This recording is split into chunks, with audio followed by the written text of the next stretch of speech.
essa cultura, mais a influência dos próprios concursos na maneira como as pessoas pensam, eu acho que acaba gerando um efeito ainda mais nocivo.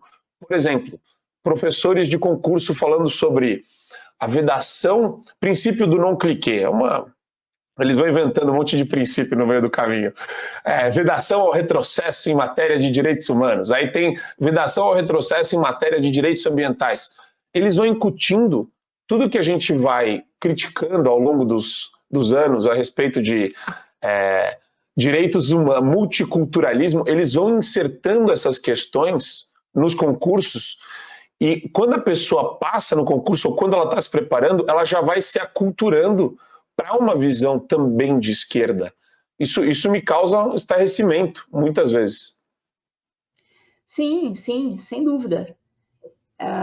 Aquele ambiente vai levando a pessoa por um caminho que às vezes ela mesma não está percebendo que ela está sendo levada para aquilo. E ela acaba dizendo aquilo que ela percebe que vai fazer com que ela seja mais aconchegada na patota. E eu vi isso acontecer algumas vezes. Eu lembro até de um exemplo, obviamente eu não vou citar nomes, de um rapaz, tem mais ou menos a minha idade, da magistratura, em que ele estava começando a descobrir Olavo de Carvalho. Ele estava no início. Ele estava gostando do que ele estava lendo. Ele inicialmente metia o malho no Olavo de Carvalho, mas era mais um daqueles que metia o malho sem nunca ter lido. E dali, em algum momento, sei lá, o coração dele se abriu, bom, deixa eu dar uma chance aqui para esse Olavo, deixa eu ler alguma coisa. E aquilo começou a fazer um burburinho dentro do cérebro dele. Ele começou a ver, opa, peraí, esse cara aqui tá falando umas coisas certas que eu nunca tinha pensado. Aí me escreveu, me mandou mensagem.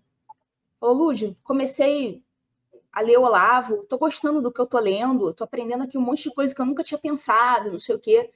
Pô, me dá umas indicações aí, dei indicação, aquela coisa toda.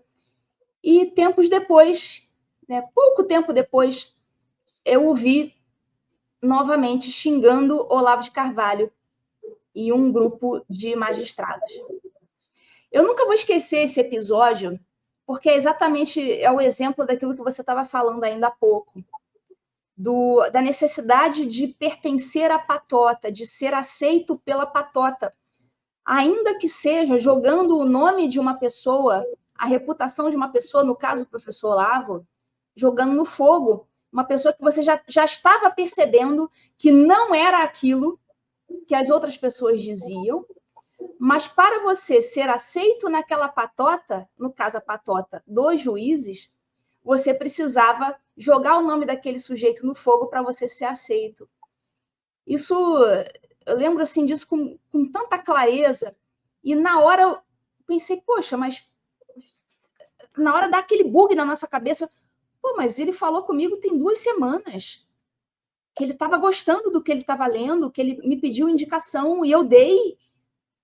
Como que ele fala um negócio desse no grupo? Aí na mesma hora eu, não, peraí, já entendi aqui o que aconteceu. É aquela velha história que você fala, que o professor Olavo falava. As pessoas se prostituem para serem aceitas, e isso é um preço muito alto a se pagar. Então, será que hoje eu não sei, tem muitos anos que eu não falo com essa pessoa, muitos anos. E será que essa pessoa continuou lendo secretamente o professor Olavo? E se continuou lendo secretamente, será que continua difamando o professor nos grupos? Assim, eu não sei se isso aconteceu. É porque o processo difamatório, ele é muito intenso quando ele entra na câmara de ressonância midiática, junto com universidades, junto com escolas. Quantas vezes eu percebi isso no ambiente universitário?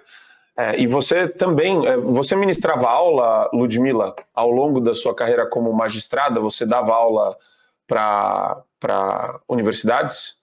Só em uma ocasião, eu dei aulas presenciais em uma faculdade de Ipatinga, Minas Gerais. Eu dava a disciplina de Direito Penal.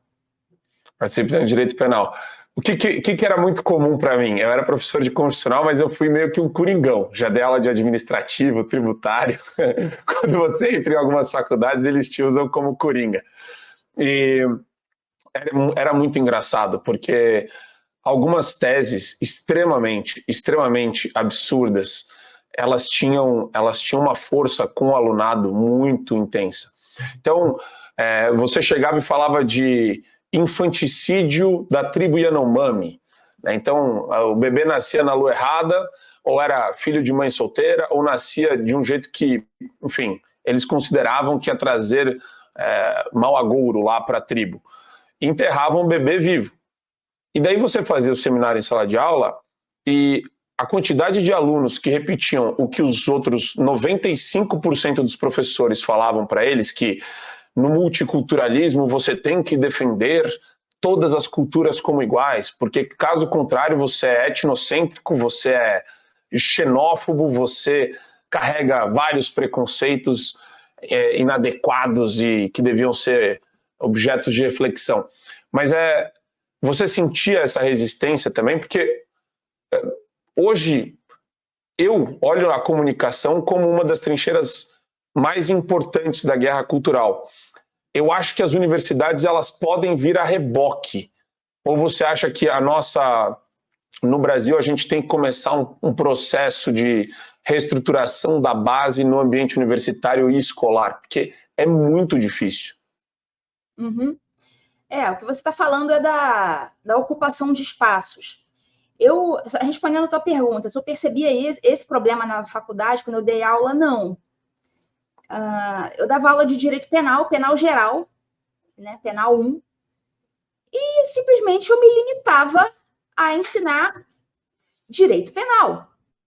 A gente falava lá do concurso de pessoas, da legítima defesa, do estado de necessidade, do princípio da legalidade, enfim, direito penal, ponto. Eu não lacrava em sala de aula, embora naquela época eu já fosse aluna, já conhecia o Olavo, ainda não tinha me inscrito no COF, mas já era leitora do Olavo, já conhecia essas coisas, só que eu achava que a minha posição em sala de aula nunca poderia ser utilizada como uma posição de autoridade para impor ideologia nenhuma. Então, eu simplesmente falava de direito penal. Tá, hoje, sei lá, a aula vai ser sobre antijuridicidade. Hoje a aula vai ser sobre tipicidade. E taca-lhe o pau. Vamos lá para o Código Penal, vamos ver o que está dizendo aqui. E simples assim. E também não via da parte dos alunos nenhum tipo de ideologia, não. Agora, pode ser porque a disciplina que eu estivesse dando e eu mesma não estimulava esse tipo de coisa nos alunos.